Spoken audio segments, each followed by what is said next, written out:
Halo Sinegdip, balik lagi sama gue Rashid Hari yang kali ini bakalan ngomongin sebuah series ya. Kali ini tapi series animasi nih, bukan series live action. Ini ada series animasi yang bakal ngebangkitin nostalgia buat anak-anak 90-an atau mungkin anak-anak 80-an yang di tahun 90-an tuh sudah mulai masuk remaja awal gitu, suka nontonin TV gitu. Yaitu ada X-Men 97. Ini adalah sequel ya, sequel dari X-Men The Animated Series yang dulu tuh sempet tayang dan rame juga di Indonesia. Gue lupa di sini tuh tayang tahun berapa.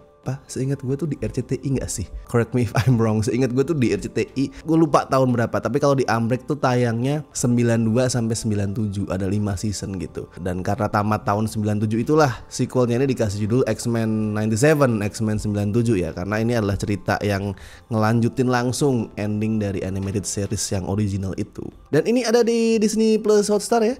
Ada di sana total 10 episode dan udah bisa lo tonton langsung semuanya. Karena ini udah tamat sih. Ini udah tamat dari Rabu kemarin. Cuman gue nggak tahu ya kalau di Indonesia nih, kalau di Amrik, kalau di luar tuh lumayan nge-hype gitu. Jumlah penontonnya banyak gitu, terus sering jadi trending kalau di medsos, di Twitter gitu. Cuman kalau di Indonesia gue ngeliat masih nggak terlalu banyak diomongin gitu. Mungkin karena orang ngerasanya wah itu animasi gitu, kartun, terus bukan officially part of MCU karena ini kan di luar MCU ya hitungannya. Meskipun diproduksi sama Marvel. Mungkin karena itu jadi orang agak kurang antusias di sini. Dan mungkin karena banyak yang belum nonton juga animated series 90-annya. Tapi sebenarnya kalau nggak pernah nonton series yang asli yang 90-an tuh nggak masalah loh. Lu tetap bisa nonton dan lu paham gitu apa yang terjadi. Ya mungkin lu tetap itu sih perlu tahu beberapa fakta gitu. Cuman nggak banyak. Cukup lu tahu misalkan ending series aslinya tuh gimana sih. Oh endingnya Profesor Xavier, Profesor X tuh mati gitu. Ini cerita yang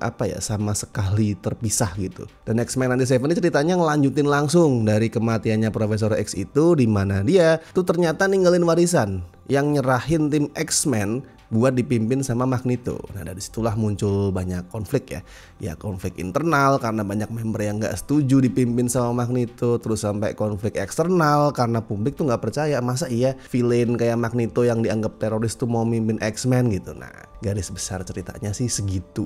Tapi kemudian pas udah berkembang tuh makin luas, makin rame, makin kaya gitulah ceritanya. Dan satu yang gue suka adalah gimana si Bu DeMayo yang nulis naskahnya ini pinter banget ngilah cerita dari komik mana yang mesti dia angkat. Biasanya kan kalau misalkan penulis itu yang ngakunya pasti fans ya kalau ngadaptasi komik superhero gitu. Cuman kan nggak semua adalah die hard fans gitu. Biasanya kan yang diangkat ya udah yang cerita-cerita terkenal aja, story arc yang semua orang tuh tahu, crossover yang gede gitu. Tapi si DeMayo ini enggak. Gue ngeliat dia tuh cerita-cerita yang rada obscure juga diangkat loh. Cerita-cerita yang mungkin cuman diingat sama fans komiknya. Kalau orang umum mungkin nggak tahu gitu, nggak kayak Days of Future Past gitu yang semua orang tahu. Kelihatan banget lah kalau dia ini fans beratnya komik X-Men. Bener-bener fans ya, bukan yang terpaksa ngebaca komiknya karena dia harus kerja bikin skrip gitu.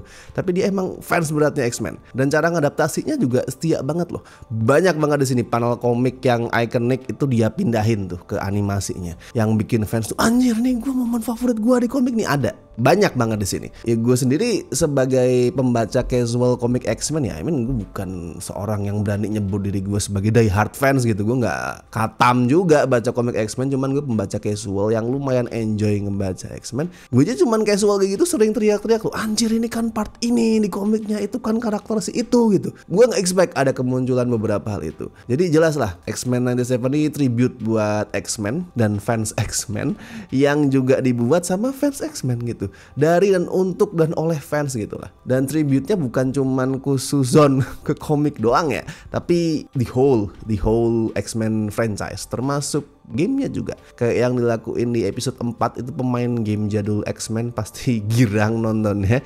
Gue aja anjir nih gue mainin nih game ini nih. Terus yang keren juga dari ceritanya adalah dia nggak Wolverine sentris. Nah itu masalah, itu penyakit film-film X-Men sebelum ini. Timnya banyak tuh. Ada Cyclops, ada Storm, ada Jean Grey, ada siapapun yang mau mereka pilih sebagai timnya. Karena kan ganti-ganti. Tapi ceritanya pasti fokusnya ke Wolverine. Ya, emang dia yang paling keren ya. Apalagi di live action karena ada Hugh Jackman gitu yang mainnya bagus banget. Tapi X-Men tuh jauh lebih kaya daripada Wolverine doang. Nah di sini itu tidak terjadi. Gak cuman Wolverine di sini, bahkan Wolverine hitungannya kayak supporting doang yang apa ya? Ya dia tetap bersinar ya. I mean he's Wolverine gitu loh.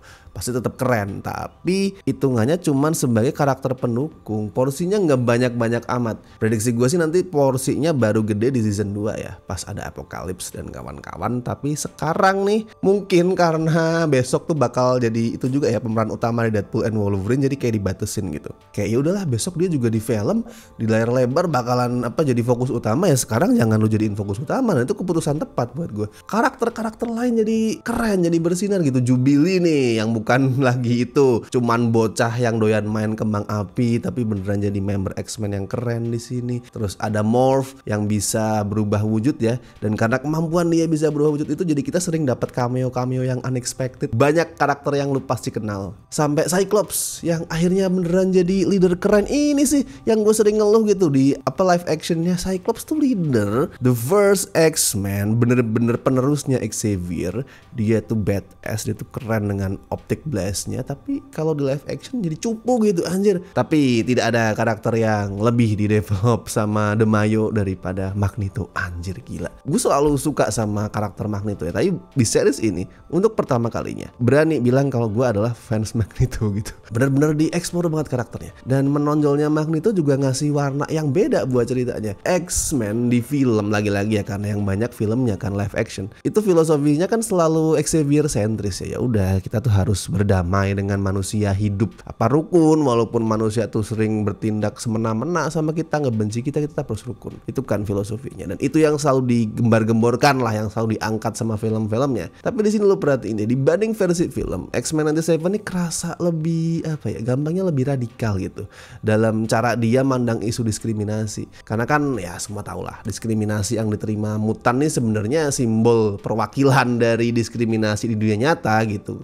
Misal kayak rasisme, nah mutan tuh mengalami hal yang sama. Dan di sini perspektifnya lebih radikal, lebih nggak apa ya, nggak menerima, nggak berusaha ngebaik-baikin gitu, nggak oh lu brengsek ya udah gue balas kayak gitu. Kita dibikin relate intinya sama approachnya Magneto yang lebih keras, yang nggak pengen memaksakan buat hidup damai sama manusia. Kalau manusia mau musuhin kita ya udah kita balas gitu. Magneto kan gitu approachnya. Tapi itu bukan sebatas karena dia suka balas dendam, no. Simply dia tuh nggak pengen ada mutan lain yang terluka. In a way itu buat gue lebih apa ya, lebih punya makna daripada Xavier gitu. Dia beneran lebih care gitu, karena dia sendiri kan korban Holocaust ya Magneto ya.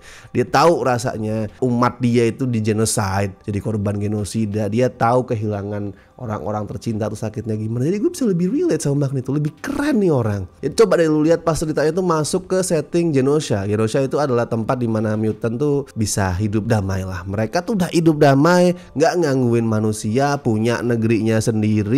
Berharap ya udahlah kalau kita nggak bisa koeksis ya kita tuh hidup di negeri kita sendiri gitu, nggak gangguin manusia. Tetep aja manusia tuh selalu mencari cara buat ngeganggu mutan, ngebantai mereka, ngejajah mereka. Dan itu relevan, cerita itu tuh relevan banget sama kondisi dunia sekarang. Walaupun sekali lagi ya, karena ini adalah seriesnya Disney, tetap aja di series Disney ya, gak mungkin dia kemudian akan 100% pro Magneto, nanti dibilang pro teroris lagi, karena dia kan agak radikal gitu kan. Cuman di sini tetap sih yang diutamain sudut pandangnya Xavier dan cinta damai, tapi dia itu nggak nyalahin perspektifnya Magneto yang agak lebih keras gitu, yang lebih radikal tadi. Apalagi gini nih, ini yang gue suka, ini yang buat gue tuh adalah keputusan brilian dari penulisnya. Di episode awal kan Magneto beneran mencoba untuk jadi kayak Xavier. Dia mimpin X-Men, ya udah gue harus bertindak sesuai yang Xavier mau, harus lebih damai, lebih kalem gitu, berusaha merangkul manusia. He tried dan gagal karena manusianya tetap brengsek gitu.